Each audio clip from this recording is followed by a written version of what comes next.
देखो आपको आज बताएंगे प्रतिस्थापन विधि, जिसे बोलते हैं इंग्लिश में सब्स्टिट्यूशन मेथड। इसमें दो इक्वेशन होती है, जैसे इक्वेशन नंबर 1 होगी और इक्वेशन नंबर 2 होगी। इसमें किसी एक से x की या y की वैल्यू निकाल कर दूसरी में रख देते हैं। जैसे हमें दूसरी से निकालनी होती है तो x की वैल्यू निकाल लेंगे 4 और ये माइनस उधर जाकर हो जाएगा प्लस। इक्वेशन नंबर आ गई हमारी 3। तो हम समीकरण नंबर जो हमारी समीकरण नंबर 3 है, समीकरण नंबर 3 से x की वैल्यू किसमें रखेंगे? समीकरण नंबर 1। तो समीकरण नंबर 1 में x का मान रखने पर, किसका?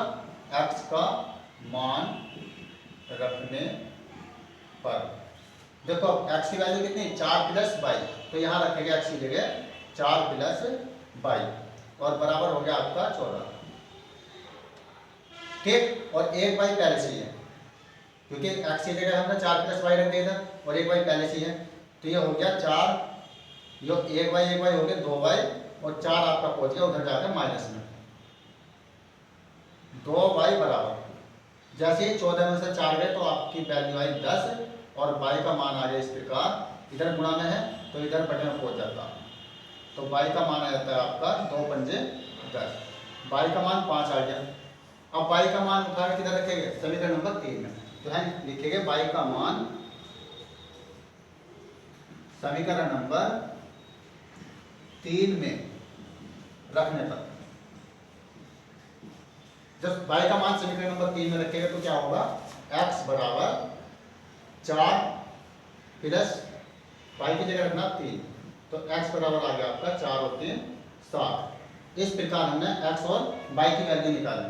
तो आपको इसी तरीके से दूसरी क्वेश्चन इक्वेशन करनी है।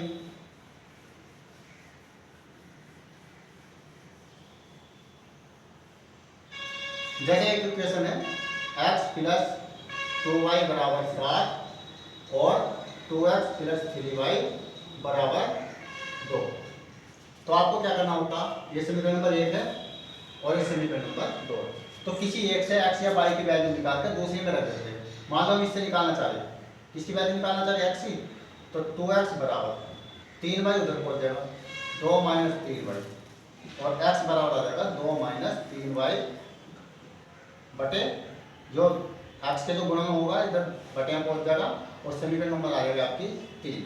अब x समीकरण नंबर 3 का यूज किस में करेंगे? 1 में। किससे? समीकरण नंबर 1 से। क्या करते हैं?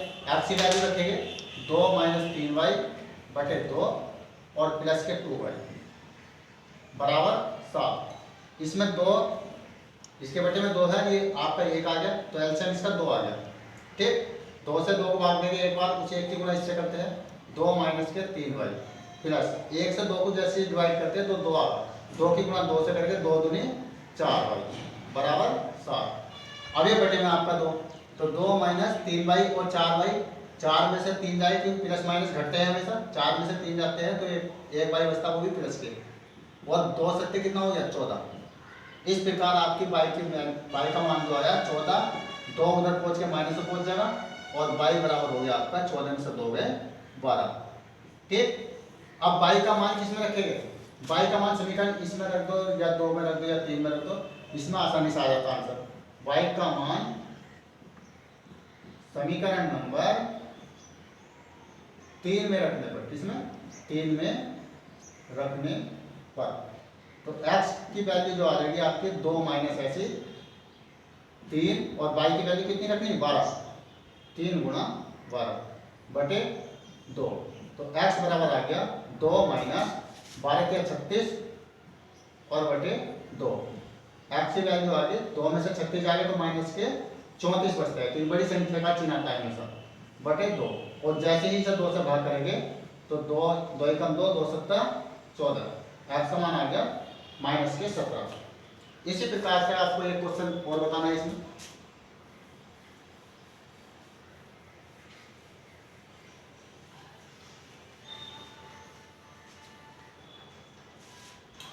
दूसरी इक्वेशन है x प्लस 4y बराबर 10 और आपकी 2x माइनस 2y बराबर 2। इक्वेशन नंबर 1 और इक्वेशन नंबर 2। फिर वही काम करेंगे, किसी एक की वैल्यू निकाल के इसमें रख देंगे, इसमें से निकाल के इसमें रख देंगे। तो हम समीकरण नंबर 2 से लेते हैं 2x बराबर, 2 वाई उधर जाएगा फिर इसके अच्छा ऊपर। ये 5 मिनट के बाद मतलब बिंदा वो कर रही वीडियो में तो साफ ना रही। अब साफ ना रही देखो और फिर साफ वाली कोई बात नहीं। 2x बराबर 2 प्लस 2y, समीकरण नंबर, अभी इसमें x की वैल्यू निकाल लेते हैं। 2 प्लस 2y बटे 2, ठीक। अब 2 से काट सकते हैं इसको, x बराबर 2 एकम 2, एक बार, और 2 एकम 2, y चला गया, समीकरण नंबर आ गया आपके 3। अब x की वैल्यू उठा के समीकरण नंबर 1 में रख देंगे। समीकरण नंबर 1 से 3, x की वैल्यू है 1 प्लस y, कितनी है 1 प्लस y, और प्लस के 4 y ऐसी है बराबर 10। अब 3 की 1 से गुणा करते हैं 3 की 22 से करेंगे 3y और 4y बराबर 10।